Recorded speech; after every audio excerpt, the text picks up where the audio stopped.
বাংলাদেশের রাজনীতিবিদরা অনেক মজার মানুষ হয়ে থাকে। মিষ্টি কুমড়া দিয়েও বেগুনি বানানো যায়। আচ্ছা, তারা মাঝে মধ্যে জনগণের সামনে এমন কিছু কথা বলে ফেলে যার কারণে তারা জনগণের সামনে হাসির পাত্র হয়।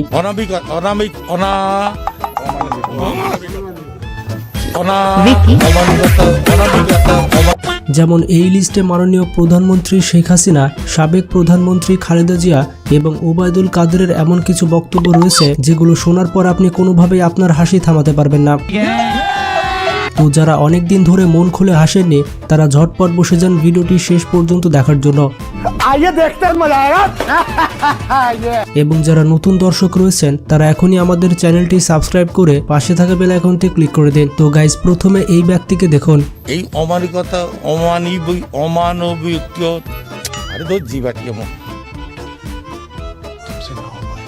এই ব্যক্তি কোনোভাবেই অমানবিকতা শব্দটি উচ্চারণ করতে পারছে না। এত বড় একজন ব্যক্তি এই শব্দটুকু উচ্চারণ করতে পারছে না। অমানবিকতা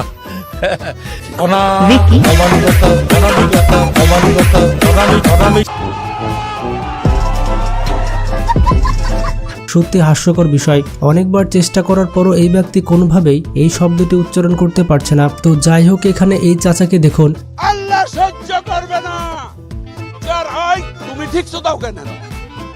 শালার পুত বোর্ডেন দান আবার ঠিক দাও। এই চাচা সবাইকে কিভাবে জোর করে মোনাজাত করাচ্ছে। সবাই হাত তোলেন। এই শালার পুতরা মোনাজাত কর। মোনাজাত কর। এই ব্যক্তি সবাইকে গালি দিচ্ছে আর আল্লাহর কাছে হাত পেতে দোয়া চাইতে বলছে। পুরো শালার পুতরা মোনাজাত কর। ভাই করতে বলছেন। এবং সে নাকি আল্লাহর কাছে মন খুলে বিচার দিচ্ছে। ওই এটা কইরে কোনদিন মনে মনে খুবই শালা। আল্লাহ তোমার কাছে বিচার দিলাম।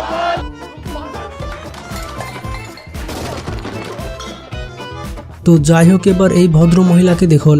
মাননীয় পটুয়াখালী তৃতীয় তিনি সংসদে দাঁড়িয়ে ঠিকমতো পড়তেই পারছেন না। 1320 মেগাওয়াট ক্ষমতার বিদ্যুৎ কেন্দ্র স্থাপনে। আমার মনে হয় তিনি সঠিকভাবে রিডিং পড়াটাই শিখেননি। শেখ কামাল, শেখ জামাল ও শেখ রাসেল। তার এমন বক্তব্য শুনে সংসদের সবাই অবাক হয়ে গিয়েছে। সেতু মন্ত্রীর পূর্তি কৃতজ্ঞতা। তো যাই হোক, কারা কারা এরকম ঠিকমতো রিডিং পড়তে পারেন না তারা কিন্তু কমেন্ট বক্সে জানাবেন। এগিয়ে যাচ্ছে। তো এখানে এই ব্যক্তিকে আল্লামা হুজুর মন্ত্রী বলা হয়ে থাকে। তিনি কিভাবে কোরআন তেলাওয়াত করছে তা আপনারাই শুনুন।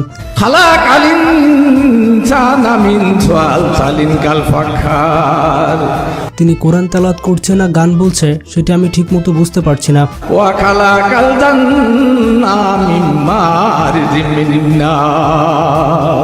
তো এবার আসা যাক আমাদের প্রিয় মমতাজের কাছে। সংসদে দাঁড়িয়ে মমতাজ এটা কি বললো তা আমার মাথায় ঢুকলো না। বাংলা থেকে শুরু করে এমন কোন বাংলা তর্জমা নাই যেটা অনেকবার না পড়েছি। তিনি সবার সামনে বলেছেন তিনি নাকি ইসলামের সকল হাদিস পড়ে ফেলেছেন।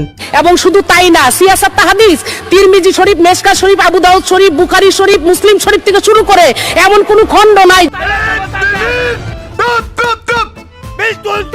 এবং ইসলামের সকল হাদিস পড়ে তিনি গায়ক হয়ে গিয়েছেন। আপনি তো সেলসেলায় বেচতে যাবেন। তো মমতাজের বক্তব্য শুনে আপনি বুঝতে পারছেন যে তিনি কত হাদিসের বই পড়েছেন। তাকে দেখে মিজানুর রহমান আজহারী বলবে, যা বোন তুই আমার আগে করে নে। তো যাই হোক, এখানে এই মন্ত্রী সংসদে দাঁড়িয়ে কি বলছে। স্পিকার 2016-17 অর্থ বছরে 2016-17 অর্থ বছর বলা বাদ দিয়ে 1916-17 অর্থ বছর বলছে। সম্পূরক বাজেট মাননীয় মন্ত্রী 2016-17। তো এটা কেমন মন্ত্রী তা আমার মাথায় ঢুকলো না। তো এখানে এই হুজুর কি দোয়া করছে তা আপনারাই শুনুন। জাতির জনক এবং তার পরিবারকে যারা হত্যা করেছে, আল্লাহ সকলকে তুমি জান্নাত দান করে দিও আল্লাহ। তিনি আল্লাহর কাছে দোয়া করছেন বঙ্গবন্ধু এবং তার পরিবারকে যারা হত্যা করেছে তাদেরকে যেন আল্লাহ জান্নাত নসিব করেন। তো এখানে এই মহিলার বক্তব্য শুনুন।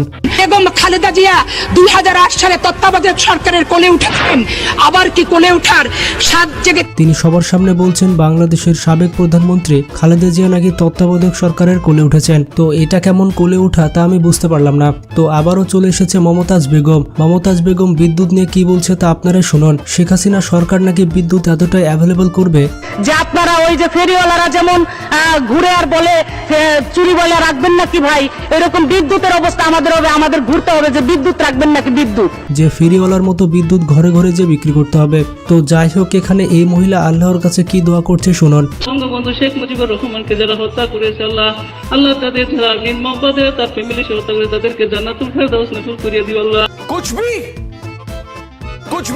বঙ্গবন্ধুর হত্যাকারীদের জন্য তিনি জান্নাত চাইছেন, মানে কি একটা অবস্থা।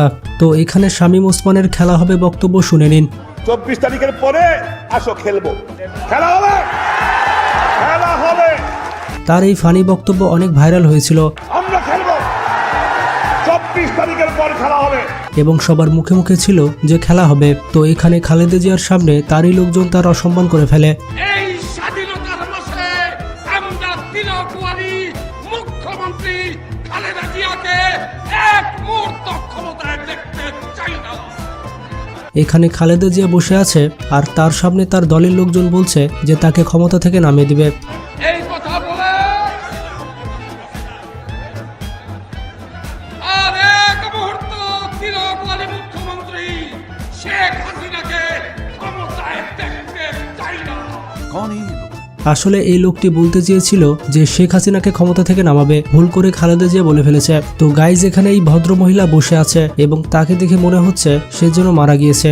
প্রথমে তার অ্যাটিটিউড দেখে সবাই ভয় পেয়ে গিয়েছিল, পরে যখন তাকে নাড়াচাড়া করা হয় তখন বুঝতে পারা যায় যে তিনি সুস্থ আছে, তিনি শুধু ঘুমাচ্ছিলেন। আসলে তখন তার আবেগ কাজ করছিল, বিবেক কাজ করে নাই।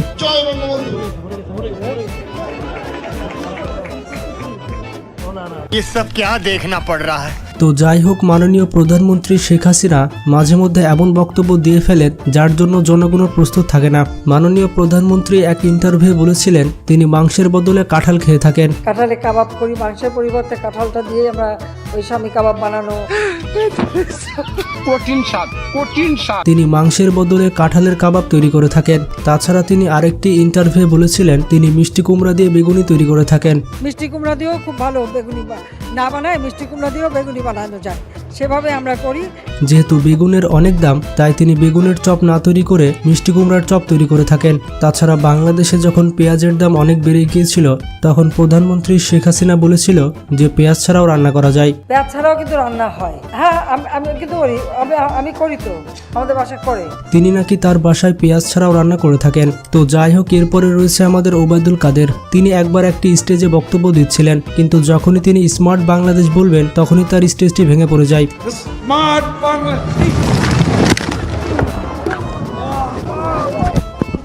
ওবায়দুল কাদেরের স্বপ্নের স্মার্ট বাংলাদেশ আর পূরণ হলো না। তো মাঝে মধ্যে ওবায়দুল কাদের এমন সব বক্তব্য দিয়ে ফেলেন যার জন্য তাকে অনেক মিমসের শিকার হতে হয়। এছাড়াও ওবায়দুল কাদেরের আরেকটি ভাইরাল ডায়লগ হচ্ছে মাসুদ ভালো হয়ে যাও। ভালো হয়ে যাও মাসুদ, ভালো হয়ে যাও, তোমাকে আমি অনেক সময় দিয়েছি, তুমি ভালো হয়ে যাও। ওবায়দুল কাদেরের কাছে মাসুদ কোনোদিনই ভালো হয় না। মাসুদ, তুমি এখানে এসে আবার কি পুরনো খেলা শুরু করছো? তুমি কি কোনোদিনও ভালো হবে না? তো যাই হোক, আপনারা দেখতেই পেলেন রাজনীতিবিদরা কত ফানি হয়ে থাকে।